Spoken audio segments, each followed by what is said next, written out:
రాష్ట్ర వ్యాప్తంగా సంచలనం సృష్టించిన కాకతీయ మెడికల్ కాలేజీ పీజీ విద్యార్థిని ప్రీతి ఆత్మహత్య ఘటనపై ఇంకా అనుమానాలు తొలగిపోలేదు. బుధవారం ఉదయం 7 గంటల నుంచి 7 గంటల 15 నిమిషాల మధ్య, అంటే కేవలం 15 నిమిషాల వ్యవధిలో ఏం జరిగిందనే మిస్టరీని ఛేదించాల్సి ఉంది.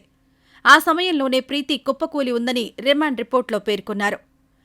అప్పుడు అక్కడ ఎవరున్నారనేది పోలీసుల విచారణలో తేలినా, సాంకేతిక దర్యాప్తులోనూ అనుమానమున్న వ్యక్తులు అక్కడెవరైనా ఉన్నారా అన్న దానిపైనే స్పష్టత రావాల్సి ఉంది. ఈ నెల 24న నిందితుడైన సెకండ్ ఇయర్ విద్యార్థి సైఫ్ను అరెస్ట్ చేసి కోర్టులో హాజరుపరిచిన సమయంలో సమర్పించిన రిమాండ్ రిపోర్ట్లో ఉన్న వివరాలు ఎన్నో అనుమానాలను నివృత్తి చేయాల్సిన అవసరం ఉంది. రిమాండ్ రిపోర్ట్లో ఏముందంటే, గత డిసెంబర్లో ఓ ప్రమాద కేసులో రోగి గైడ్ వైర్ విషయంలో సైఫ్ ప్రీతిని వేధించాడు. ఫిబ్రవరిలో హన్మకొండలోని మెటర్నిటీ ఆసుపత్రిలో డ్యూటీలో ఉన్నప్పుడు ప్రిలిమినరీ అనస్థీషియా రిపోర్ట్స్ రాయమన్నాడు. దాన్ని ప్రీతి రాశాక వాట్సాప్ గ్రూప్లో ఆ నివేదికను పోస్ట్ చేసి ఇది ఎవరు రాశారంటూ హేళన చేస్తూ వ్యాఖ్యలు చేశాడు.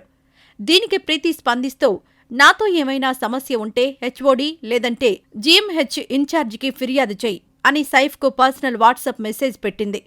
లేదంటే ఇదే విషయాన్ని హెచ్ఓడికి చెబుతాను అనడంతో కోపోద్రిక్తుడైన సైఫ్ ఆమెను మరింత వేధించాలనుకున్నాడు. హెచ్ఓడికి సైఫ్పై ఫిర్యాదు చేసేందుకు మద్దతివ్వాలని స్నేహితులు, సహచరులను ప్రీతి కోరింది. తన ప్రవర్తన మారకపోతే అందరినీ వేధిస్తాడని చెప్పింది. ఈ నెల 21న అనస్థీషియా విభాగాధిపతి డాక్టర్ నాగార్జునకు వేధింపులపై వచ్చిన సమాచారంతో అదే రోజు 11 గంటలకు సైఫ్ను పిలిపించి మాట్లాడారు. ప్రీతిని ఎందుకు వేధిస్తున్నావ్, పద్ధతి మార్చుకోవాలని హెచ్చరించారు. ఆ తర్వాత ప్రీతిని పిలిచి ఇద్దరూ ఒకే చోట డ్యూటీ చేయొద్దన్నారు. ఎంజీఎం కాకుండా అంతకుముందు డ్యూటీ వేసిన ఆసుపత్రిలోనూ చేసుకోవచ్చన్నారు.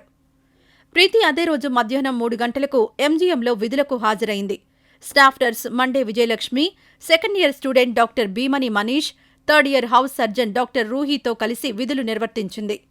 22న ఉదయం 5 నుంచి 7 గంటల వరకు జరిగిన ఆపరేషన్లో పాల్గొంది. ఆ తర్వాత అనస్థీషియా పీజీ రూంలోకి వెళ్లింది. 7 గంటల 15 నిమిషాలకు స్టాఫ్ నర్సు విజయలక్ష్మి అక్కడికెళ్లగా కిందపడి ఉన్న ప్రీతిని చూసింది. ప్రీతికి డాక్టర్ రూహీ, డాక్టర్ భీమని మనీష్ చికిత్స అందించారు. సైఫ్ వేధింపుల గురించి ప్రీతి క్లాస్మేట్స్, సీనియర్ విద్యార్థులకు తెలిసినా ఆమె సహాయం కోరినప్పుడు వారెందుకు మద్దతివ్వలేదు? ప్రీతి క్లాస్మేట్ అనూషకు వాట్సాప్ ద్వారా ప్రీతికి సపోర్ట్ చేయొద్దంటూ సైఫ్ వ్యక్తిగతంగా పెట్టిన మెసేజ్ పోలీసులకు లభ్యమైంది. ప్రీతి చావు బతుకుల మధ్య కొట్టుమిట్టాడుతున్న సందర్భంలోనూ ఈ వైద్య విద్యార్థినులంతా సైఫ్కు అనుకూలంగా ఆందోళన చేయడం వివాదాస్పదమైంది. విద్యార్థులు సీనియర్లతో కలిసి పనిచేయాల్సి ఉంటుందని, తమ కెరీర్కు ఇబ్బంది అవుతుందని వెనుకడుగు వేశారా అన్నది తేలాలి.